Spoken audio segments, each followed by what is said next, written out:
Thank you and good afternoon everyone. Can I start by acknowledging the traditional owners of the land on which we gather and pay my respects to elders past and present. Can I thank Auntie Graceland and Auntie Virginia for your lovely warm welcome to country today. Can I acknowledge my good friend, the Mayor of Townsville, Jenny Hill, who invited me to attend today. Thank you very much, Jenny. Can I of course acknowledge my parliamentary colleagues, Minister Coralie O'Rourke, Aaron Harper, Scott Stewart, our hard-working local community champions, and also Cathy O'Toole as your federal member.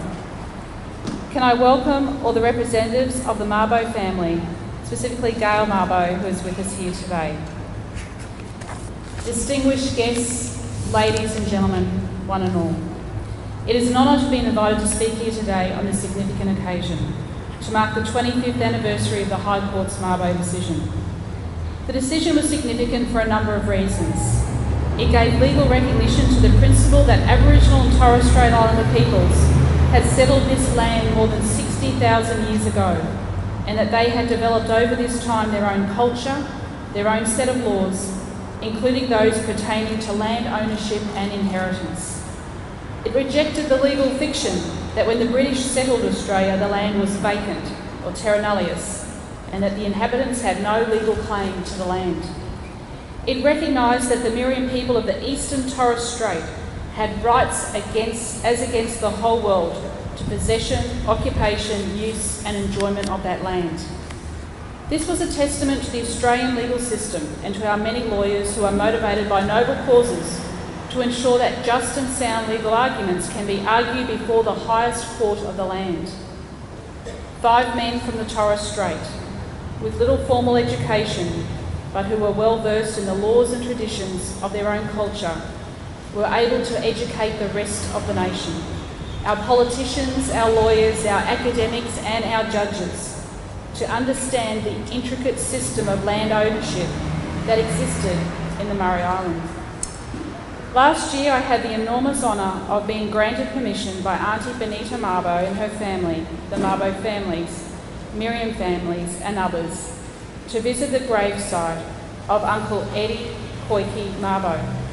This was a moment of tremendous significance for me personally. It was a moment when I was able to acknowledge on behalf of the Queensland people the leadership, the strength of purpose, the vision and commitment, the unfaltering determination, the resilience that was required to see this court case through 10 years of legal argument. Eddie Koiki Mabo knew. He inherently knew of the connection of his peoples with the land. He knew who owned the land because that knowledge had been handed down through generations. When the British came to Australia and declared there was no system of land ownership, that Australia was terra nullius, that had no effect on Eddie Mabo and other Aboriginal and Torres Strait Islander people. In fact, when Eddie Mabo was working at James Cook University as a groundsman, and he learned for the first time that the traditional lands of his people, his land, was actually legally owned by the government, he was determined to do something about it. At the time of British arrival, there were around 750,000 people living all over this continent. For centuries they had lived on the land and from the land. They had distinct tribal boundaries which were recognised by each other. They had a system of land tenure that provided for land to be passed down through the generations. Their culture was rich and diverse. They populated the inland deserts and savanna plains, the tropical far north, the mangroves and swamps of the coastal lands and rainforests, the mountains and the tablelands. From Tasmania in the south to the Murray Islands of the Torres Strait in the north, the west to the Kimberleys. Their lives were a rich tapestry of art, music and dance. Tribal and group rituals were part of daily life and set them apart from, but as one with, other groups. For the first 200 years or so, years after the Europeans arrived in Australia, they did not recognise the distinct culture and practices of Aboriginal and Torres Strait Islander people. The Mabo decision was significant because it heralded a new understanding of the rights of Indigenous people. It was followed a few years later by the Witt case, which was probably even more controversial than the Mabo decision in that it recognised a continuing Aboriginal interest over pastoral leases. But it wouldn't have been possible without Mabo. And the Mabo decision allowed for the introduction by Paul Keating of the Native Title Act and the establishment of the Native Title Tribunal. Then there are the myriads of Indigenous Land Use Agreements, or ILUAs, that have been negotiated and registered with the Native Title Tribunal, binding land use agreements which have had the force of law. This all started here in Townsville, with Eddie Mabo speaking to experts in native title, visitors to a student union conference at James Cook University, to lecturers such as Henry Reynolds. But more than just the legal recognition of Aboriginal and Torres Strait Islander land tenure, the Mabo decision represented much more for all Australian people. It was a cultural coming of age, a maturing in the relationship between white Australia and our Indigenous peoples. It was also a signal to other nations that Australia, which had a troubled past in respect of its treatment of Aboriginal and Torres Strait Islander peoples, was confronting that past and was prepared to make reparations. Henry Reynolds has spoken of the effect of Mabo judgment on Australia's international standing. He tells of Gough Whitlam saying that when he was tramping around the world trying to get support for Australia to hold the Olympics in Sydney, he said, and I quote, "One of the most important things I was able to say was that we had now passed a law which recognises Aboriginal title in Australia." And he said that he was widely accepted and appreciated. Whilst Kevin Rudd's apology to the stolen generations had gone some way to healing the deep hurt and pain experienced by our first Australians, there is more work to be done. Recognition of past actions is a first step. Australia is a largely homogenous, multicultural society. We must recognise that whilst Australia has held out its hand of welcome to dispossessed people of many nations, we non-Indigenous Australians are the dispossessors of our own Indigenous peoples. Australia welcomed my family, my father and his parents, who escaped the work camps of war-torn Europe to make a better life here in Australia. They were accepted and flourished in their new home. But we cannot right the wrongs without recognising those wrongs. We must look deep within our hearts and acknowledge the discrimination and prejudice that the first Australians were subjected to. We dispossessed them of their land, we took their children from their mothers, we destroyed their way of life and trampled on their customary practices and traditions. We stifled their language, and in doing so, we silenced their voices. We prevented them from telling us in their own words what we needed to hear. Last year, on Sorry Day, Minister Enoch spoke in the House on the Stradbroke Island Bill in the language of her people, the Nunukal peoples of Stradbroke Island. It was the first time that a member had spoken in the House of Parliament in an Indigenous language. That was a powerful moment for Minister Enoch, for the strong, resilient Nunukal peoples present in the gallery, and for everyone in the House that day. 200 years ago, there were 250 Aboriginal languages in Australia. Now only 60 of those languages are considered healthy. To preserve the cultures of our Indigenous nations, we must preserve and revive their languages. And I'm so inspired when I see the work the elders are doing across the state to make this a reality. There is so much we could have learned from the first Australians and their historical and long surviving culture. And yet, only now do we recognise the importance of an affinity with the land, something that was an integral part of Indigenous culture.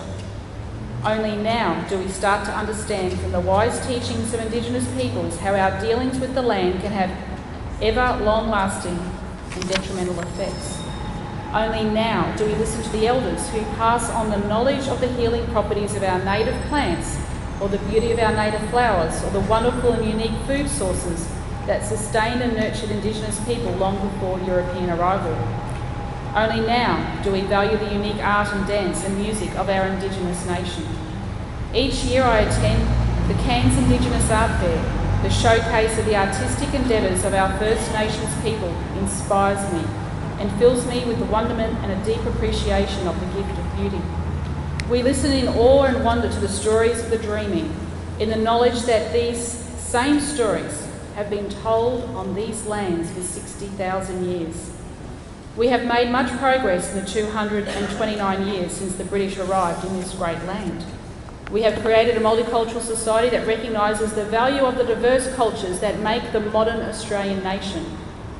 But it is imperative that we do not leave behind those people who have suffered most in that process. We cannot, in all conscience, fail to recognise the effects of our injustice, our prejudice and our inequality. Because to act detrimentally towards even one of our citizens is to degrade us all as a nation. We cannot take our place amongst the nations of the world, heads held high, unless we act as one for the benefit for all. This is what I strive to do. Last year I visited Arakoon and saw firsthand the hardship that some in the community have suffered. But I also saw untold beauty, the beauty of the people and the beauty of the artwork. And I marvelled at the dignified gentleness of the women who are committed to making such a difference in their community. As I looked into the beautiful faces of the children, faces so full of wonder and joy and hope for the future, as I looked into the pleading eyes of their mothers, it reinforced to me that we must do what we can to provide opportunities for people who have been let down for too long. And after meeting with them, I had a deep sense of hopefulness for their community and for other Indigenous communities and for our Australian nation. The resilience of Aboriginal and Torres Strait Islander peoples is heartwarming, and I have confidence in their ability to harness the talents and the strengths within their communities to move forward and to forge a new compact with Australian people. Together we can achieve so much. We as a nation are so much more than the sum of our individual members. Last week was the 50th anniversary of the referendum to recognise Aboriginal and Torres Strait Islander people as citizens of Australia. That referendum was a sign of great things to come, the dawning of a new era that unfortunately did not eventuate for all Indigenous Australians, and this has been a great source of sorrow for many. And last night I attended the Reconciliation Awards in Cairns and met with some of the wonderful winners of those awards. They were such an inspiration to me, people who are taking steps every day to achieve reconciliation and the advancement of Indigenous people across our state. Each year this work grows and develops and brings about changes in the lives of people. Their selflessness is working for the betterment of Indigenous Australians, makes Queensland a better place, and Australia is a more worthy recipient of their benefit. And so we see the legacy of Eddie Mabo is more than just one of recognition of land tenure. It is of a changed Australia. An Australia that will continue to grow and will grow in international stature. We will work to make a better life for all Australians, especially for our Aboriginal and Torres Strait Islander peoples. Thank you and God bless.